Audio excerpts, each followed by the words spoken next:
Hey guys, welcome back, and thanks for tuning in. Much appreciated that you guys taking some time out this week to watch all the pre-practice or the practice videos for the Toyota Series tournament. And today I'm going to give you guys the final day practice report. Got to practice like a half a day today. Heading back home right now to get all my tackle worked on and everything. And sort of going to give you guys run down how it went and what my plan is for the tournament tomorrow. But today it went okay, I guess. I caught a couple decent keepers out there today. My goal today was I wanted to spend a little bit of time trying to sort of refine how I caught them the first day when I caught them pretty good in practice, and then I wanted to try some different stuff. So right off the bat, I started running some stuff that like I had caught them on the first day of practice, and I caught two really nice keepers pretty quick doing that.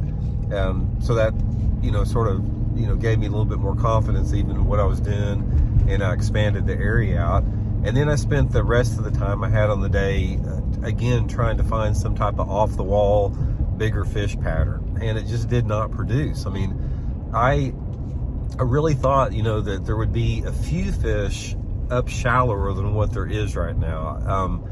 One of the things that I think is going to happen in this tournament is you're going to see a real gradual movement of some fish shallow, but I just do not think we're going to see it in our tournament enough to make it much of an impact. I think that we're still a week out or so. I think if this tournament was a week later, you'd probably see several different shallow patterns going on. But I think what you can look for here is tomorrow and the next day it's going to be pretty warm, like in the 60s, and it's going to feel like on your body, it's going to feel like those fish should be more active than what they are. But the problem is the water temperature is still cold. We're still getting 20-25 degree nights every night, and even though it's warming up pretty decent in the daytime, that warmth is only for a couple of hours, and then it starts to get cold again. So we're not going to see a big rise in the water temperature here. We're not going to see enough of it to push a lot of those good fish shallow, in my opinion. Now, there's probably going to be a few caught shallow. I'm not saying there won't, but I really was hoping in this tournament for there to be more of that bite going on, which there's not. This tournament, I can tell you right now, it's going to get completely dominated by an Alabama rig and live scope. I mean, there's just no doubt in my mind. There's going to be some fish caught on a jerk bait and just fishing around, jigs and that type of stuff. But by far the predominant quality bags that you see tomorrow are going to come on live scope and an Alabama rig. That's just the way it is here, which are my two least favorite things in the sport of bass fishing. So what I have to do in this is I have to try to put myself around the most fished and the biggest fish, fishing the way that I'm doing. And for me, it's going to be a combination of I got to be at the right place at the right time. I got to pay real close attention to the wind, and I got to pay real close attention to the sunlight angle. Because the way that I'm catching my fish, and I'll tell you right now, I'm catching most of mine on a jerk bait, it's no big secret, is the way that I figured out how these fish are positioned. It's very, very wind and light intensity sensitive. I've been able to figure out what that is. I'll clue you guys in on what it is after the tournament. But I know what to look for, and when I find it, I can get bit. But I have to run a lot of water. It's sort of like a pattern that I'm fishing. I don't have one area that I can pull up into and just put the trolling motor down and just fish everything. I'm fishing a definite pattern that I'm looking real specifically at certain types of water.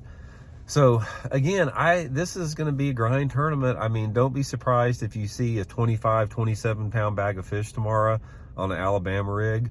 But then again, look down 50th, 60th place, and it's not going to take that much weight. The fish, it's just not that easy to catch them. I mean, the fish are biting, don't get me wrong. It's not like it's impossible to get bit, but it's just, there's a lot of dead water out there right now. You got the reason that is the water is low, it's pretty clear, and you've got shad all over the place. I mean, I've seen shad anywhere between 3 feet to 50 feet this week. And so when you have shad that are all over the place like that, these fish are using a lot of different water columns right now. They're using 5 foot of water, 20 foot of water, 40 foot of water. And another thing about that is all these live scoping dudes out there, they've got to weed through the crappie and the white bass. These bass are mixed right in with the white bass and the crappie here.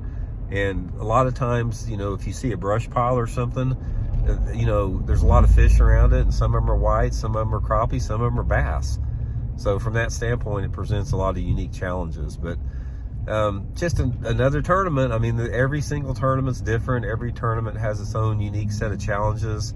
This is the one with that. Ultimately, doesn't make any difference on what you did the last 3 or 4 or 5 days of practice. There's been guys practicing down here a week.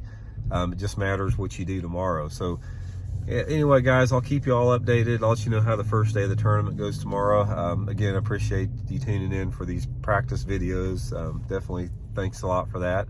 And we'll talk to y'all later. See you.